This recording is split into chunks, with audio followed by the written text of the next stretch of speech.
Hey, Gabriel Blake. Hey, Gabriel Jose, happy holidays. Happy holidays to you too. How are you doing? I'm doing well. Okay. You completely threw me off. We didn't practice that. It's like I'm not used to this kind of improv. We didn't practice that. I mean, we're probably going to release this after the holidays, but hello, a few people. It's December 23rd. I was actually just thinking about that, about like, yeah, the timing of this podcast is we're trying to make it a bit more timeless, but it's still like inside of the pandemic bubble. Right now, it's like now it's even like in a specific date of the pandemic bubble. We're a one-time thing. Yeah. So where are we today? We are in our respective homes. There's a very serious shelter in place. We had plans to see each other, and then ultimately decided let's not while the ICUs are flooded. Yeah. We try to be like a bit more responsible at this point, at least. Let's see next year. Let's see after supposedly this lasts only until the 4th of January. Let's see if things get better by then. And I'm essential, so as soon as I get a vaccine, we can hang out. But you're essential is still something that, yeah, let's just leave it there. Yeah, you're essential. You're essential. You're essential to me, Blake. You are. Thank you. Thank you. So, what did we watch today? We watched the 2001, right? 2001 Yep. masterpiece, Gosford Park. Cool. And I think that this was your pick. Why did you pick it? It was my pick. So you and I watched together Shortcuts, which inspired one of my all-time favorite films, Magnolia. And what did we watch last time? So last night was Sex and Lucia, I think. Yeah, Sex and Lucia. Yeah, I have no other reasons besides this has been on our to-be-watched list, and I felt like watching a Robert Altman film, and even though you don't like period pieces, I felt like Robert Altman could kind of elevate it. That was my guess. And I did own Gosford Park for years, and I never watched it. Is this the first time that you watched it? It's the first time I watched the last 3/4 of it. Oh, okay. So it was like the beginning of the movie. I did, and I was like, no, I'm not sitting through 2 hours and 11 minutes of this. Yeah. Okay. Not that I thought it was bad. It wasn't like I was like, no, I don't have time for this. Yeah, I will go over that later. So as it was your pick, I guess that I have to summarize this. But as you mentioned, another. Please do. Yeah, as you were saying about like Sex and Lucia last time, it's like this is not an easy movie to summarize, but this is a bit more about like the number of characters that just are on the screen. But as a Robert Altman movie, is another, how do you say, like a cast when there is like a really large cast on something and there is no like a central character. An ensemble piece. An ensemble piece, yeah. It's an ensemble piece where there is a celebration. There is a shooting party at the house of Allure, I think that is. And yeah, like people like in royalty idols. In the 30s in the field in the UK. So there is like plenty of other like royalty of different kind of levels, between baroness, earls, lords, ladies, all the kind of assortment of royalty.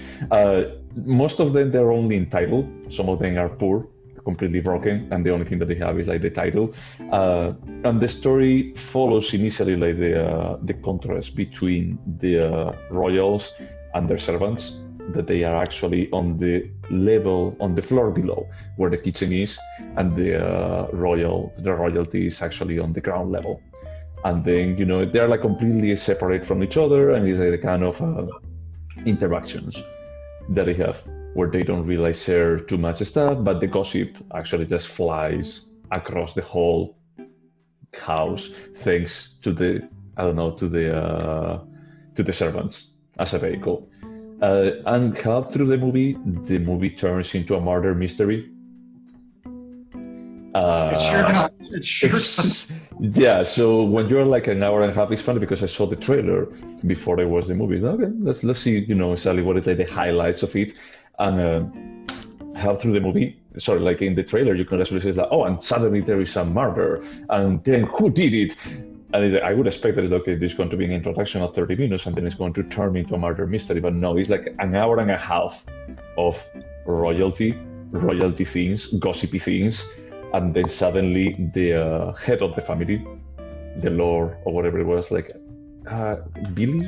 Don't ask me to keep their names straight. Yeah. There's so many names. I gave up. Yeah, that was my main pain point with this. You know, that I felt like even if I wanted to try to just gather like the information about each one of them, it's like I cannot remember when they talk about each other.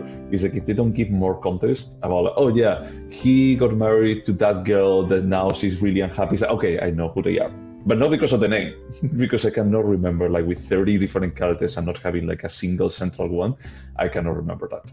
So I think that I remember Trentham, that it was Maggie Smith.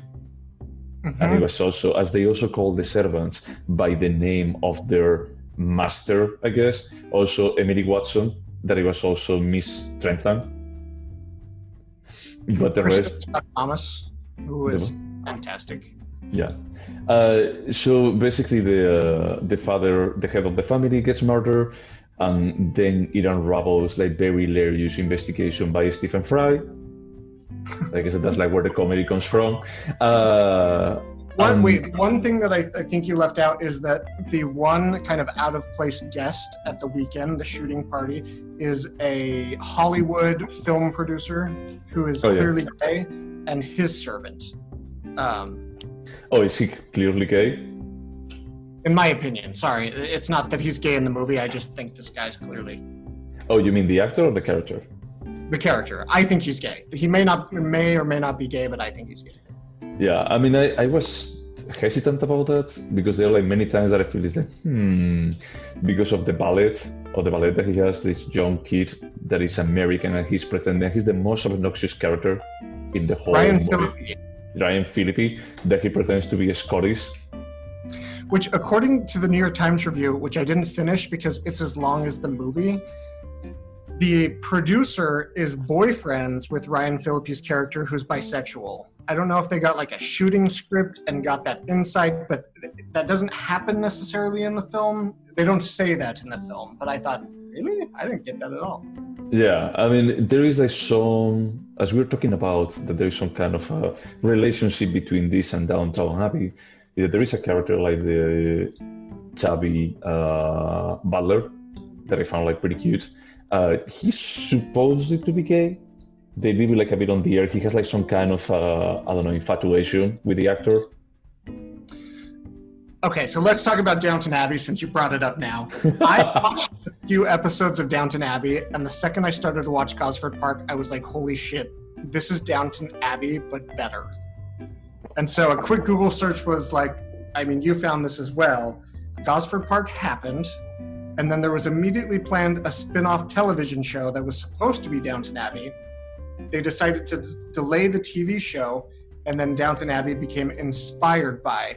But that being said, Maggie Smith is still kind of the matriarch of the family. There are several actors that play, if not the same character, similar characters. And I texted you while I was watching this, and I said I really wish I hadn't seen Downton Abbey, because I would have seen this film in a different light rather than the melodrama, feel-good Downton Abbey kind of. Oh, gotcha. I don't think that you have like a different feeling. Honestly, no, because I got to say, going back to the synopsis, he said basically at the end when the mystery unravels, that the person that unravels it is not Stephen Fry. Sorry, but it's actually Emily Watson. That her only duties, it was like just getting lost across the house, because she gets lost like 5 times in the house, and then she solves the mystery that I won't give away. But she's like the one that is like, oh, you did it, but it's like, yeah, but someone did it first. But wait, was it Emily Watson or was it that other? It wasn't her, right? It was. Oh no, it's Kelly MacDonald. Yes, Kelly MacDonald. Kelly MacDonald is the one that is the one that is getting. I don't know why. As I told you, is that they all look the same and sound the same to me. If they're British, it's like it's male or female. That's the only differentiation that I can do. It's a period piece. There's 75 different characters that share the same amount of screen time. It's exactly what you saw in MASH and Shortcuts and Nashville. It's this masterful handling of 1,000 characters, and somehow all of their plots intersect. Yeah, I mean, I would say that I enjoy Shortcuts more than this. Well, yeah, that doesn't surprise me. I did as well. I don't disagree with you. Yeah, I think that is when it comes to actually just the stories, the developing, even if they had probably the same amount of characters, I felt like the characters had more personality. On this one, I felt it's some of them are just a caricature, and other ones are just there. And you don't give me enough meat to actually just develop any kind of empathy for them. Is that the only ones that you could actually develop empathy is for Clive Owen and Helen Mirren. But it's only for the end, for the resolution, not for anything else.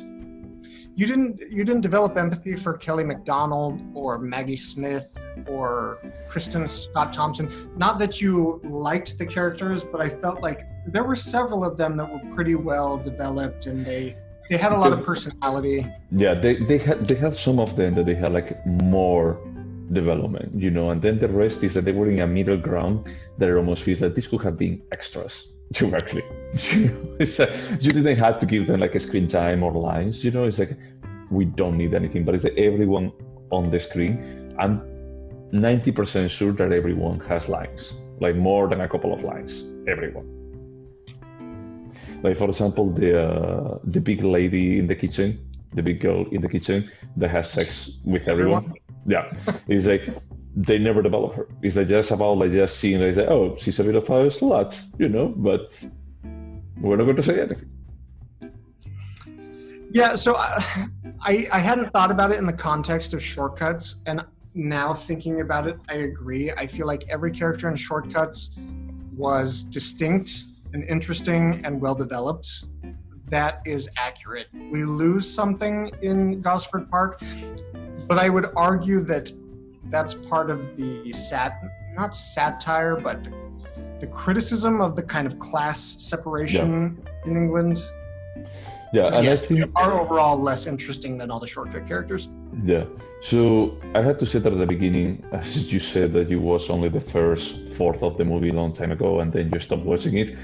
At the beginning, I was in the same kind of way that I'm not engaged with this at all. There are a lot of characters. There is a lot of stories, but none of them is really interesting or really going anywhere.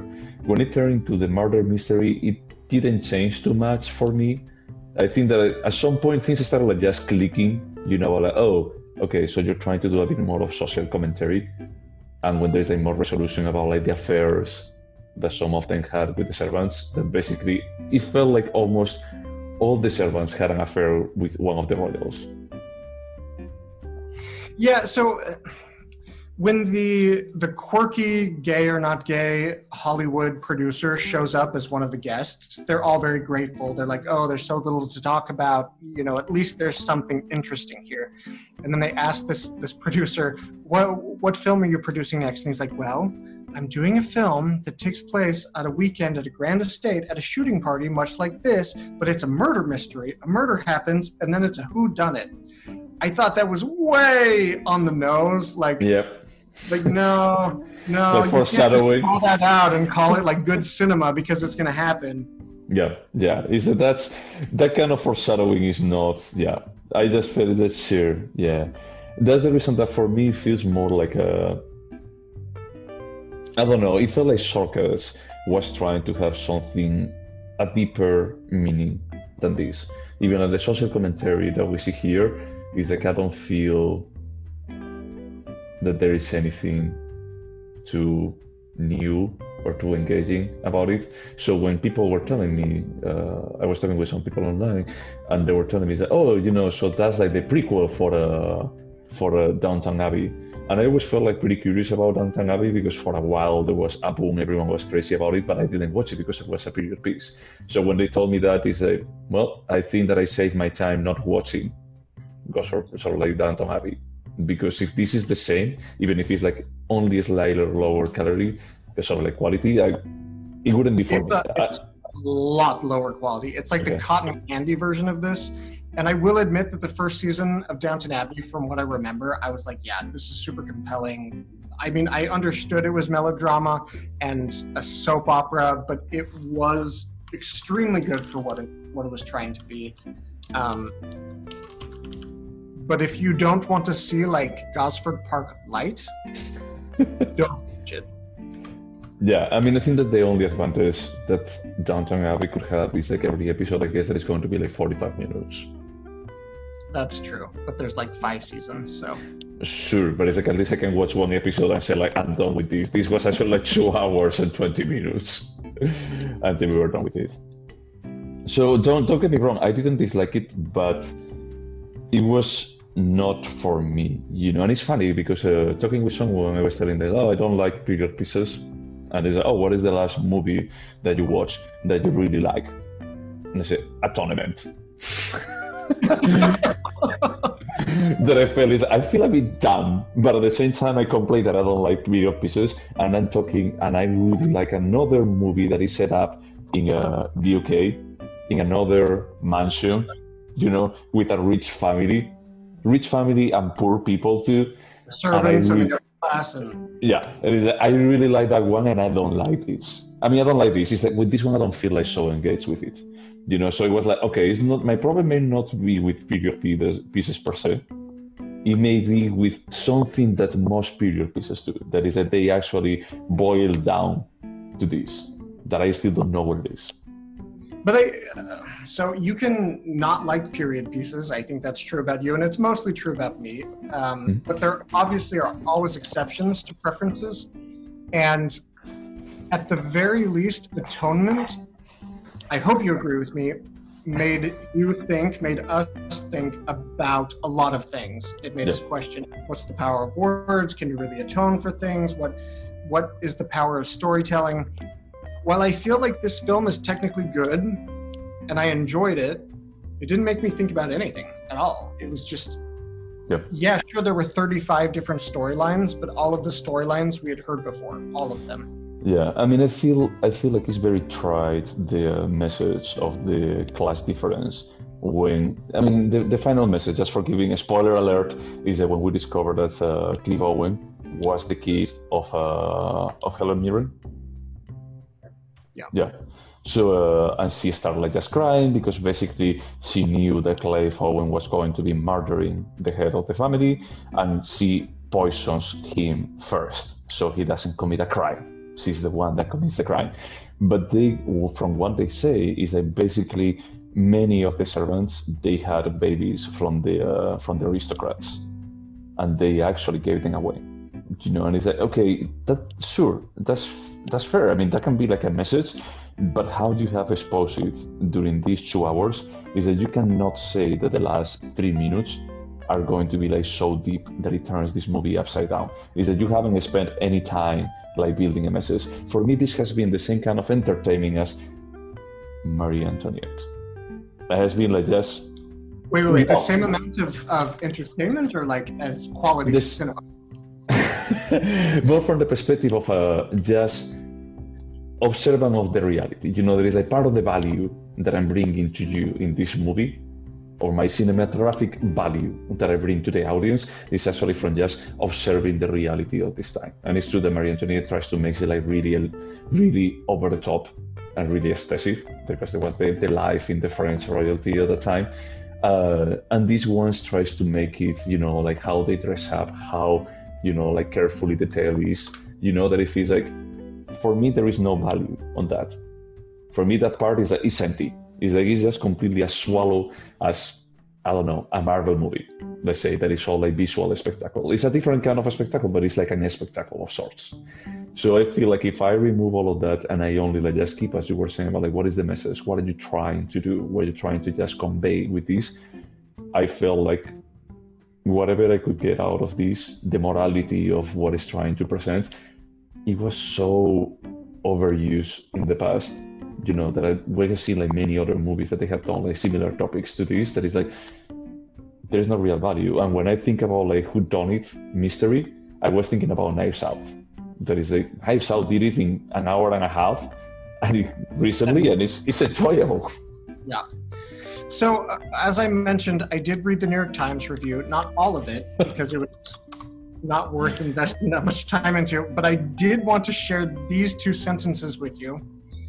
On the surface, Gosford Park may appear to be little more than an elaborate, star-studded, PBS-ready mystery yarn, but under its opulent surface, it is programmatically subversive of the very thing it pretends to be. Upstairs, Downstairs, which is a British TV show you may recall, with reassuring Edwardian soap opera in which the beneficent ruling class dispenses noblesse oblige to the true blue servants, and everybody was reasonably settled and happy.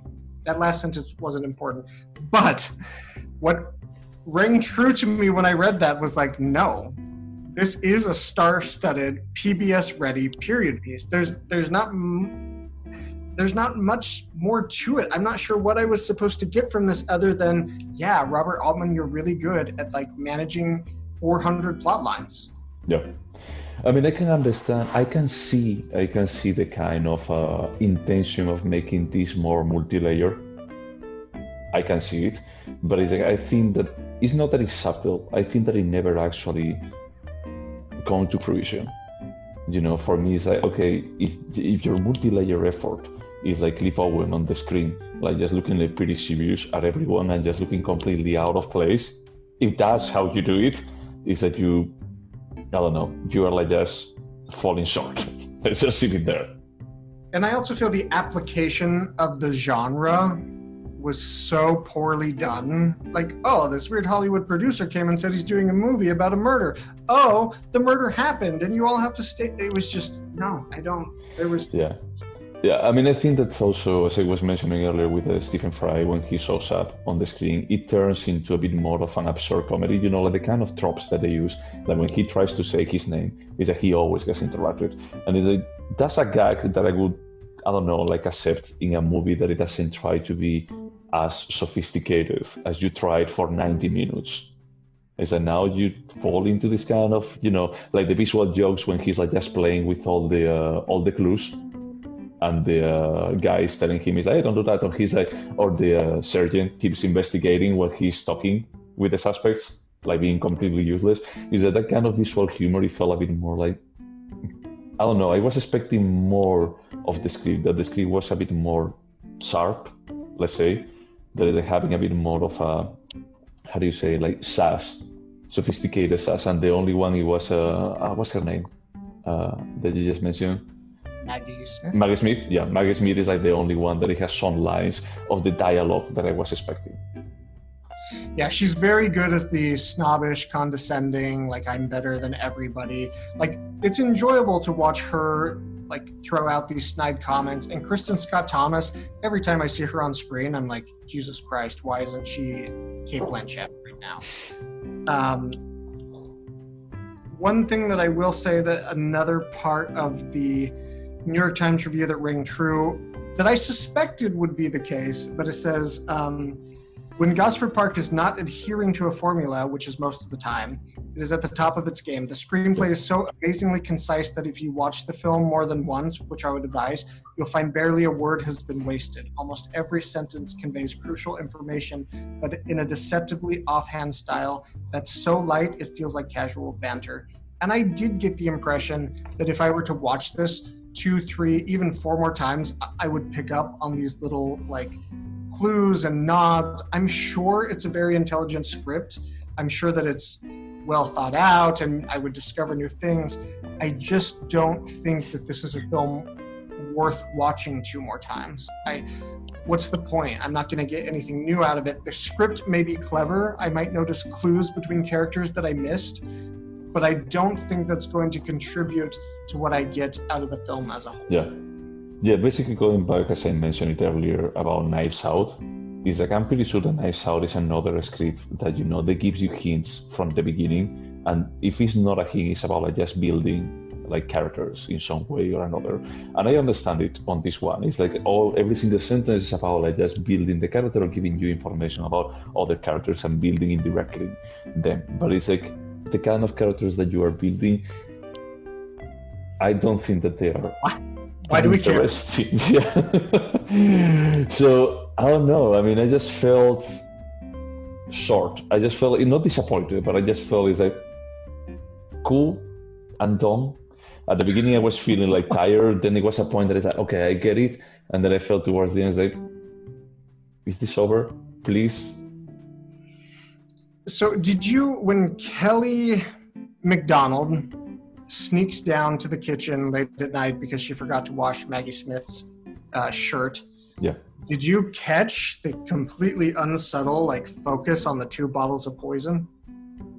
Oh yeah, they focus a lot on poison. Yeah, I was so pissed off when that happened. We get it. You're Chekhov. If you bring up a gun, it's gonna show up in the 3rd act. Fuck you. We're not stupid. Yeah. So basically, the first time is when someone is like just cleaning. I don't know if it was like some, probably not silverware. I think they were like just cleaning shoes, and he has a bottle that is like for shoe cleaner, but it says poison. It says poison, and he's just like, everyone has secrets. Okay, yeah, I mean, I get it that there is someone here. I already watched the trailer. I know there's going to be a murder mystery and someone is lying here.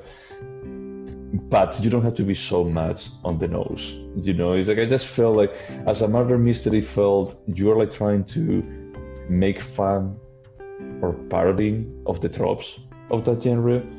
But I don't even know if it was that smart. I just think they're like, hey, let's. And I read that the filmmaker, somebody approached Robert Altman and was like, hey, I think we should do an Agatha Christie type whodunit. And he was like, let's do it. But then they just tried to like force this like formula over it. And I do think the script is probably much smarter than I'm giving it credit for. But I just don't think that if I were to focus even harder that I would get anything out of this film I didn't get at a like semi-casual viewing. Yeah, no, definitely. It's true that it has been like, it was 2 hours and 20 minutes. 11. 2 hours and 11. Okay, 2 hours and 11 minutes. I like that you don't allow me to just exaggerate on the number of minutes when it's your pick. No. Okay. Because Louisiana Goes Boating was way over 3 hours. We should watch that again and record it. Maybe our taste has, thanks to Robert Altman and many others, it has actually grown. You'd appreciate it. Yeah, appreciate it more. This is cinema. Yeah. So I think that you answered this, but would you watch it again? To be honest, yeah, I think I would. It's not that I didn't like the film. I do have this curiosity about what I missed in the script, because I do think the script was probably more interesting than I realized. And if, for instance, my husband walked in while I was watching it, and he's like, oh, is this a good movie? I'd be like, yeah, if you want to watch it again, I would. I would never seek it out and be like, God, I want to watch Gosford Park again. But it's not like this is on a blacklist. Yeah. For me, it's not in a blacklist, it's like if I go into the room and someone is watching Gosford Park, I may stay and watch it, but I'm not going to go out of my way for watching it again. Agreed. Yeah. Could you recommend this movie? No. I mean, if someone said, hey, should I watch Gosford Park? I might be like, it's not bad, but I'm never going to be like, hey, man, you should watch Gosford Park. Have you seen it? No, that's completely fair. And that's exactly the same thing. Because I was thinking is that if someone were to ask me, can you recommend me a period piece, and I already watched Atonement because you already recommended it to me, if I would recommend this, probably will stop talking with that person. Probably like, I don't like period pieces. It's like Atonement is like the only card that I save at my sleeve about like, I like this. No, I totally get it, because who would watch a movie like that takes place in the time of Sunset Boulevard? I mean, it just doesn't make sense why you would watch films in the 30s. Okay, but Sunset Boulevard is not a period piece, and we can go back. It's like it's not about observing a period in time, because it's set in the 30s, but it's shot in the 30s. So it does not consider a period piece. That's fair. You're right. Yeah, I agree with that. Yeah. So would you remember this movie? And I have a follow-up question about this. I will not remember the individual plot lines. I will not remember that Helen Mirren was the murderer. I will remember that it takes place at a grand estate over a weekend, but that's about as specific as it'll get. Gotcha. I don't think that I will remember anything except the quote that I sent you yesterday that I found hilariously offensive. By the Jewish Hollywood producer. Yeah, so basically he's talking on the phone and he's talking about like who could act some of the characters that he's seen. Basically he starts like just narrating everything that is going on over the phone to California, and she starts asking about like who do they know that is British, and someone says a name of a girl and she says like, oh, is she like affected or is she British? That I found that's hilariously offensive in so many levels. But I like it because I don't find like the British accent sexy at all. So I love that he actually did that joke. And then the only like quote unquote plot twist that we left out, the producer has come to this party for the weekend with the permission of the patriarch, understanding that he was doing research for his new film. And Ryan Phillippe, who's his valet, is not really the Scottish servant that he presents. He's an American actor, which at some point is exposed. And it's supposed to be some sort of like big reveal, I think, but you're not that interested in the film to kind of...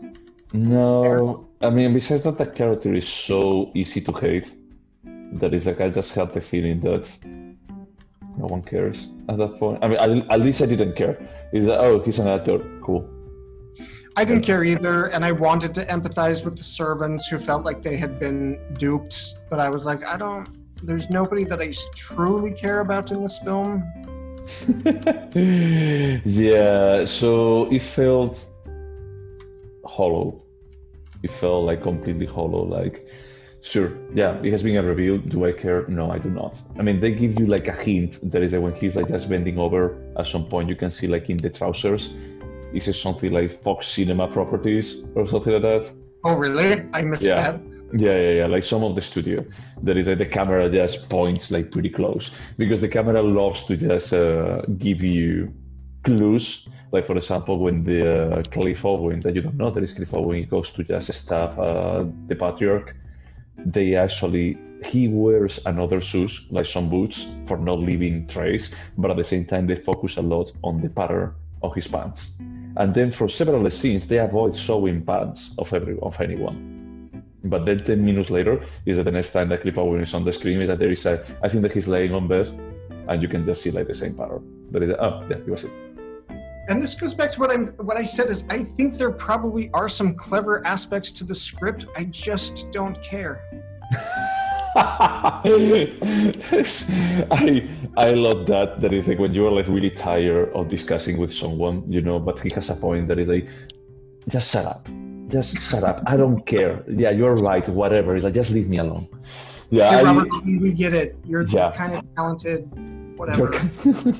But yeah, what I was going to say about remembering it is like I don't think that I'm going to remember much of it, to be completely fair. It's like a period piece that is like, it doesn't have like the sass that I would expect, because if I think about the sass, I think more about the lines in The Favorite, about like how they talk about each other. That is that there is all the dialogue is like extremely sharp, about like just hurting each other. On this one is like, no, I won't. And probably I will only remember it as a way of preventing me from watching Downton Abbey. Like a cautionary tale. But I wanted to ask you, so I think that we are okay on time. I wanted to just present you like something that I was thinking about yesterday. That is that today, this is our 75th episode. 75th. Congratulations to us. Yeah.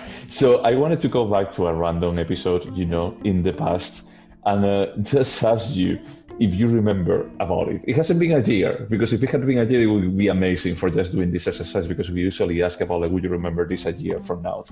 But I was checking the movies, and I found one towards the beginning that it was like, I couldn't remember. It spent like 5 minutes like thinking about it. Said, nope, It just went away. The movie was terribly happy. Oh yeah, no, I love that film. I love it. You didn't like it, I loved it. I remembered it. The score was not that different because you gave it an 8, I gave it a 7.5. So I think that I liked it, but it's like I couldn't remember too much about it. It's Denmark. It's Finnish? Right? Well, Nordic country. Yeah. So like Scandinavian, it's the big town cop that did something bad. Yeah. And he's sent to the small town, and everybody is evil in the small town. But I couldn't remember. I only remember like the starting point, but I couldn't remember what was the gist of it. I think there was some kind of murder, and the big thing was in a lake at the end. Did they pull it out? He falls in quote unquote in love with the local town. Oh. Who's married to the abusive husband, and she convinces him to put him in the bog. Yeah, and he kills the girl. He kills the wife. Yeah, he kills the... I don't know exactly how, but he kills her in some kind of passionate moment. That's right. And then he tries to blame the husband, the abusive husband, but it's that the people in the village know that it was him. So he started like just being like, you're part of us now, because you don't have like any kind of alternative. So you have to just look the other way to whatever we do. And the villagers hide her blood in the carpet by laying the rug on top of it, but somebody steps on it. Yeah, okay, no, but that was interesting because it took me like a while to actually remember. It's like, I gave it a good score. If it was shit, like, I don't know, the Turing horse that I gave it a 3. But yeah, so it's interesting. I want to do like more of this from time to time about like, do you remember? Yeah, like going back there for 1 minute. Do you think that there is something artistic about Gosford Park? 100%. You may disagree, but I don't think anybody is as adept at carrying so many plot lines as Robert Altman. So maybe this wasn't an impactful film. Maybe it wasn't something that like made us think differently, but nobody can do what he does. That's direction talent. Yeah. I think that on this one, I agree with you. But I think that Shortcut is a better example of that. Yep, completely. But it's like on this one, I think that, okay, it's still, when I see on the screen every character, I know exactly how they connect to others. I may not know the names, but it's like, okay, this is the servant of this, but she had an affair with this, and blah, blah, blah.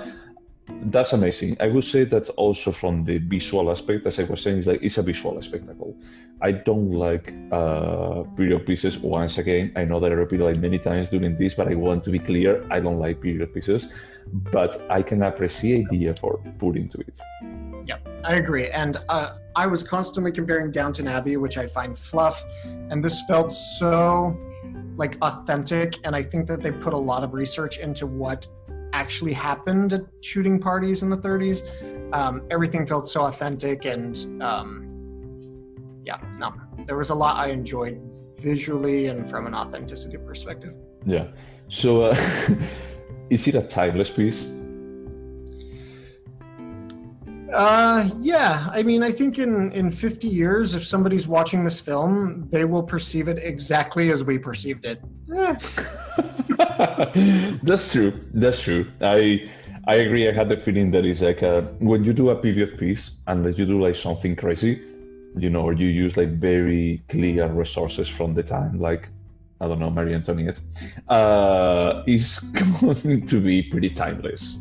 It's easy to be timeless when you are like just basically making a homage, or like trying to elevate from a visual perspective another period.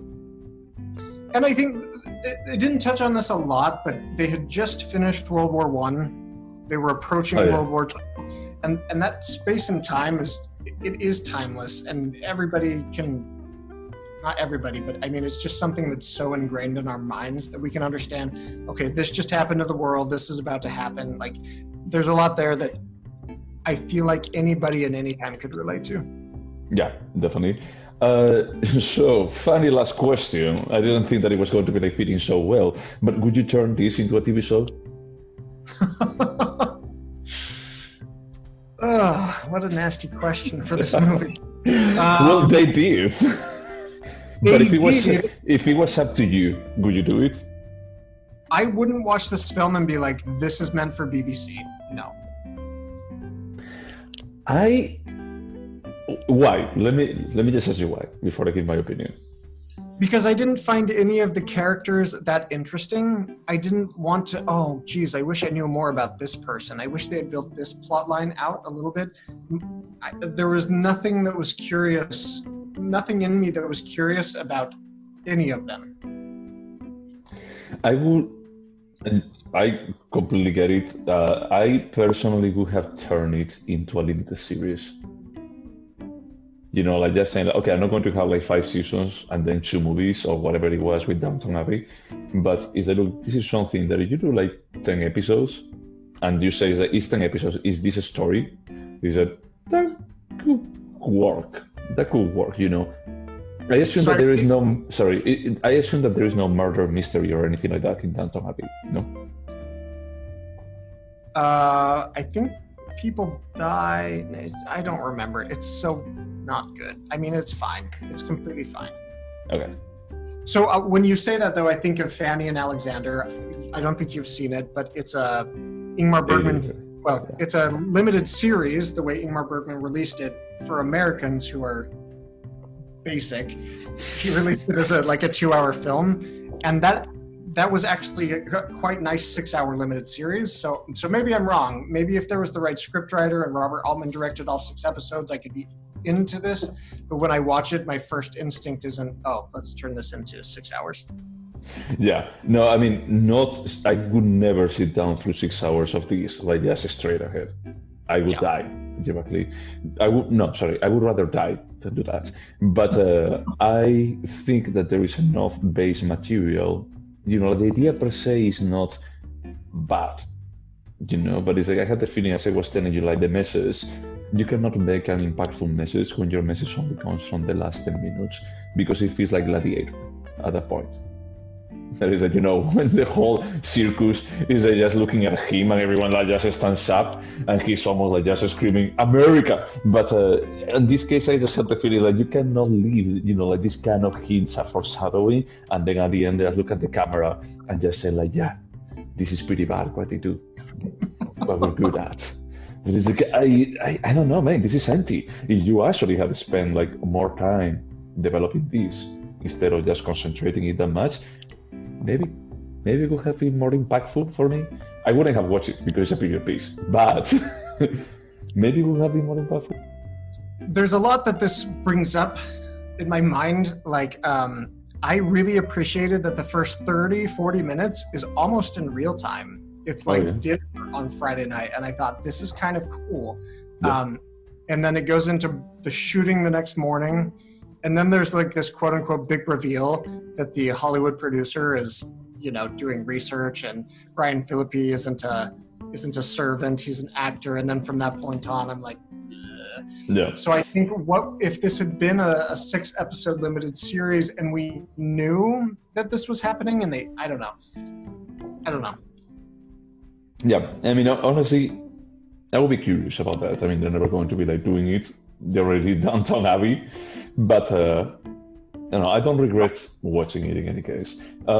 Should we score this, or is there anything else to say about it? I think that's it. I mean, I liked it. It wasn't, didn't punch me in my stomach like Michael Haneke, but whatever. Yeah. So if we talk about scores, this was your pick. I think that I have to score first. And my score would be a 6.5. Yep, that's my score. I mean, it's better than mediocre, but it's sure not great. Yeah, it's not memorable for me, And I know that it's true that they start with a disadvantage. It's a period piece, and I don't like period pieces.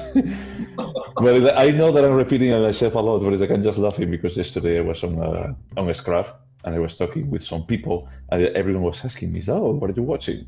Because I was saying, "Oh, I'm watching a movie. Oh, I'm watching Gosford Park."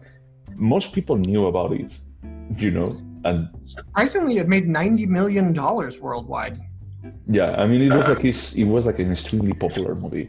That is I remember when it was released, and I didn't watch it, but clearly this has a bit of a cult following, and maybe there was a lot of people that after Downton Abbey started, and it was so popular that they went back and they watched it. That makes sense. Yeah. That makes sense. Yeah, so I to each one of them, when they were saying, "Oh, are you liking it?" Is like, I don't like period pieces. That's what I was saying. It's like, I don't like period pieces. I'm not going to tell you if I like this movie or not, but I don't like period pieces. That's the reason why it's so hilarious when they asked me, "What was the last good movie that you watched?" And I had to say Atonement. So you don't like The Fall or Cinema Paradiso? The Fall is different. Come on, man. I mean, you're no. You know that you're like qualifying some stuff there as period pieces that they are not. But they are not. You're just sitting there. The Juniper Tree, you didn't like. Let's say that I like Bjork. That's fair. I like Bjork. Let's just leave it there. Yeah, the movie is a different entity. Unfortunately, Bjork isn't there. But yeah, so for next time, as is my pick, I wanted to go with another gathering of people kind of movie, and it's like a pending one that we had like for a very. I think this was like probably one of the first ones that we had on the list to watch that I never watched, and I know that you watched multiple times. No, just once, and it's been since I known you, and I'm really looking forward to watching it again. Okay, cool. So the movie is Celebration. That is actually Dogma 1. Is it? Yeah, I think it is the first one because Lars couldn't be bothered to make. I think that maybe he was like just waiting. Like, let's see how the first one goes. And it's Winterberg, right? Is that? Yeah, it's Thomas Winterberg from '98. It took me a long time to see this film, and when I finally saw it, I remember just thinking this is exactly my type of film. Actually, I think they're upper class, not upper middle class, and they're miserable. So, hell yeah. Yeah. So yeah, that will be next time. Anything else to say about Gosford Park? That's it. Watch Shortcuts before this. Use your time wisely. That's it. Well, to those 5-6 people that they're listening to us, thank you so much. Happy holidays. And shelter in place and wash your hands. Bye.